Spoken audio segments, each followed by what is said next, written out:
আজকে তোমাদের জন্য একটা ভিডিও নিয়ে আসলাম, কারণ আজকে তো শুক্রবার, তাই আমার বরের জন্য তার প্রিয় প্রিয় খাবার আজকে আমি রান্না করলাম। আমার রান্নায় আছে ইলিশ মাছ, চিংড়ি মাছ দিয়ে পুঁই শাক, কুমড়ো দিয়ে, আর আছে উস্তা ভাজা। এমনি দিনে আমার বর দুপুরে খাওয়া দাওয়া করে না বাসায়, তাই তার জন্য ওরকমভাবে রান্না করা হয় না। তো আজকে যখন শুক্রবার, সে বাসায় আছে সকাল থেকে, তাই তার পছন্দের মতোই সব কিছু রান্না করলাম। সে আবার চিংড়ি মাছ দিয়ে কুমড়ো খাইতে ভালোবাসে, আর আমি পছন্দ করি ডাল দিয়ে, মুসুর ডাল দিয়ে। কিন্তু তার তো উল্টো আর আমারও উল্টো। তো কে কে পছন্দ করো আমার মতো, কমেন্টে কিন্তু অবশ্যই জানাবা। তার পছন্দ যখন পুঁই শাক, তাই প্রথমে পুঁই শাকই রান্না করলাম। আর পুঁই শাক যখন রান্না করলাম, সে তো দৌড়ে চলে আসছে দেখতে যে তার পছন্দের পুঁই শাক আমি কিভাবে রান্না করতেছি। আর আমার বরটা একটু পুঁই শাক একটু বেশিই পছন্দ করে।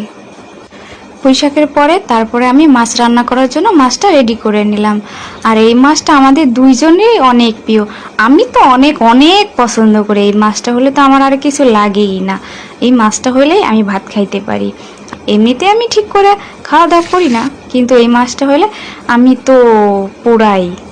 মাছটা আমাদের দুইজনের জন্যই রান্না করা, কারণ আমরা দুইজনই মাছটা অনেক পছন্দ করি। আমি এখানে বসে বসে রান্না করতেছি, আর সে দেখতেছে যে আমি কিভাবে রান্না করতেছি, তার পছন্দ হবে কি না এগুলো দেখতেছে, আর আমাকে বলতেছে মাছটা খেতে কেমন হবে। আজকে আমরা আলু দিয়ে ইলিশ মাছের পাতলা ঝোল রান্না করলাম। আমার ইলিশ মাছ রান্না করা কমপ্লিট হয়ে গেছে।